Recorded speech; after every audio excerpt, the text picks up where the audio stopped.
Hello everyone, Steve Lentz here with Discover Options here at Option View Systems. Welcome to this presentation of several different market reports for the Advanced Options Trader. This will be for Friday, November 24th, getting ready for Monday, the 27th. Presented material today is for educational purposes only. It should not be construed as personalized financial advice. Past results are not necessarily indicative of future performance. Before we get going on these, want to ask that you subscribe. Just click the link and then please subscribe, or the button, and then that way you'll get noticed whenever we come out with a new video.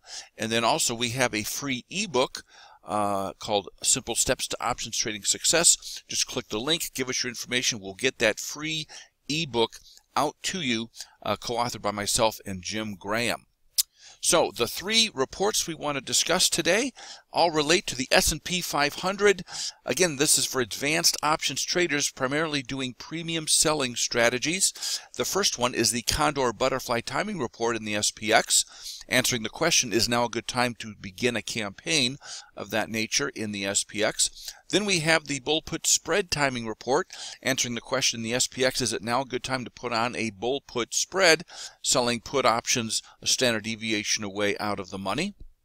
Finally, for those that are more statistically oriented, the Directional Likelihood Report in the SPX answers the question, where's the market likely to go based upon past occurrences of the current market condition? So three good reports. We're going to go through them real quick here. First, we have to discuss the current market condition. Very interesting. So we look at this from three dimensions: price action, trend, and then the stochastic situation, overbought, oversold, etc. So in terms of price action, so Thursday was actually an inside day. All right, the high was lower and the low was higher. An inside bar followed on Friday by, that was Wednesday's inside bar. Wednesday was an inside bar. Friday, because we had Thanksgiving, Friday was an upswing with a higher low and a higher high. So that, So that's price action. That occurred when we're well above our 50-day simple moving average, so we are clearly in a long-term uptrend. In terms of the 15-3 stochastic, we are in the overbought area, trending upward between 60 and 100 above the percent D, the three-day simple moving average. And so all these three dimensions make up for a market condition. It's a bit interesting, and the price action it's kind of rare, an inside bar followed by an upswing. You throw that in with the uptrend and the stochastic overbought and trending upward. This situation has occurred roughly 75 times since Jan of 2000. So we're going to look at it's about 72. We're going to look at the last 72 times this same market condition has occurred and see where things are at. So let's do the first thing, Condor Butterfly Timing Report. So since Jan of 2000, we've had roughly 4,523 daily closes of the SPX. Of those over 4,500, 65.7, almost two-thirds, have been favorable bars for selling premium, option premium. Why? Because this is where the actual 21 bar movement was less than what the SIBO skew adjusted VIX was implying. Okay, so the options are implying a greater move than what actually occurs. That's a favorable situation. That happens roughly two-thirds of the time in the SPX if you look at all the bars going back to Jan of 2000. So that's the benchmark understanding we have, is that roughly two-thirds of the time you're going to have a bar that's favorable for putting on a condor or a butterfly. That's why they are such popular strategies. But we want more of an edge than this. We want to understand when we don't have an edge, right? So also during that same time, our current condition, which I explained, has occurred 72 times. Of those 72 times, 70.8% of the bars have been similarly favorable for premium selling. So that implies a selling edge of 5.1%. That's higher than the two-thirds benchmark, right? 70.8, we're a bit higher. So we have a bit of an edge right now. So statistically, it's more likely than normal. All right. Normally it's at two-thirds, but it's more likely than that the current market condition will end up being favorable for market-neutral option premium selling strategies like condors and butters. Okay. That's the Condor report. Let's go to the bull put spread report. This is predicated on the notion that you would sell put options a standard deviation away, roughly 30 days out.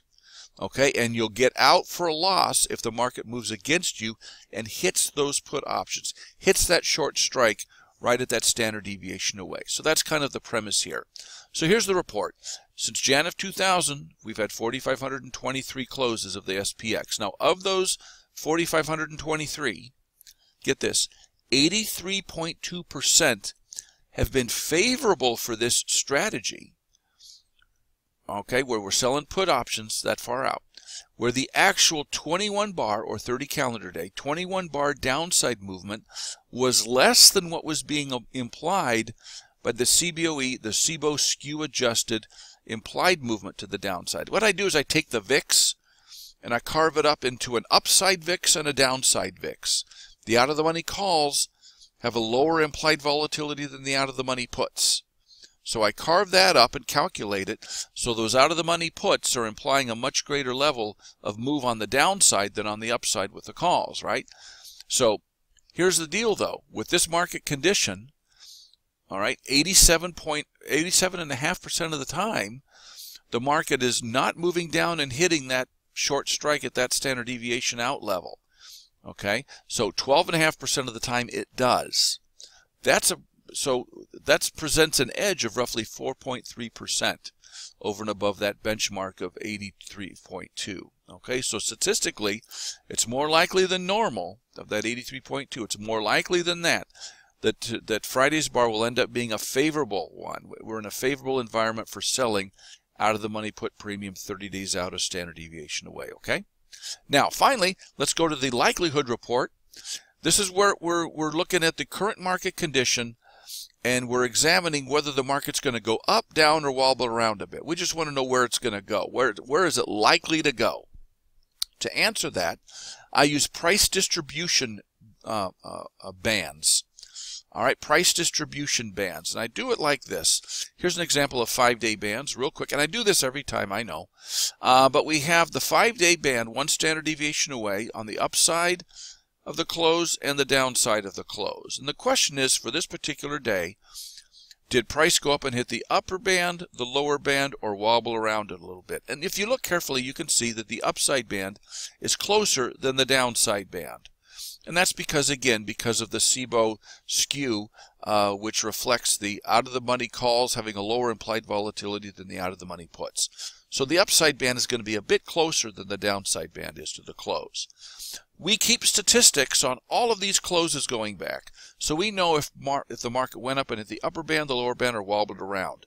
And so when you look at this, let's click this, let's click this. I do it for the 10-day bands and the 15-day bands as well, keeping statistics on all of these, so that when you look at the report, you can see that from the 4,523 occurrences, the upper band got struck 21.3% of the time, 15.7 for the upper 10-day band, the upper 15-day band 14.8. On the downside, the lower 5-day band was struck 16.4, lower 10 16.6, and then 19.4 for the lower 15-day band. So this is the benchmark setting, the benchmark understanding that we have. Now we go, in this case, let's look back, it found 75 occurrences of our current market condition. The upper 5-day band was struck 9% of the time, 9.3, which is much less than the benchmark of 21.3. You see that? So this is showing a bit of a difference, that the market struck the upper 5-day band much less often with our current market condition than the benchmark history. Okay, so that's showing you that on the upside, and look at this, the upper 10-day band was struck similarly less often. The upper 15-day band less often, okay, although a little bit closer. But we see in this case, well, this 5-day band is about the same. But in all 6 of the bands, the market struck the bands less often than the benchmark. What does that tell you? That tells you there's a likelihood that we will have less market volatility, all right, than normal. Okay, now we don't really have an upside bias or a downside bias. Sometimes we actually have you know, the three upper ones might be blue and the lower ones are all red. That's definitely a bullish bias. All right. In this case, we have a bias towards just lower volatility in general. Does it mean that the market won't move a standard deviation in either direction? No. You can see that the bands have been struck roughly, well, it looks like between 10 and 16%, 10 to 50% of the time. Three of these are closer to 10, or actually, let's see, four of them are closer to 10%. Then you have a 12 and a 16. So definitely favoring a lower volatility perspective here. Now what I do, and I didn't get these titles correct. What I do is I take this line here is when the market goes above the high of Friday. We can see in that case all six are lower in terms of them getting struck. And then the second set of lines down here is if the market goes down below Friday's low. Below Friday's low. And in this case, 5 of the 6 bands got struck less often, some of them quite dramatically less often. Look at that. And then this one, of course, is right there at about the same. So altogether, the market likelihood report is that statistically we are more likely than normal to have lower market volatility in general moving in the future. And there really is no bias statistically on this market condition in terms of bullish or bearishness. Okay? Excellent. Folks, hope you had a great Thanksgiving. Thanks so much for joining us. I'm Steve Lentz with Discover Options. We'll see you next time. Bye-bye.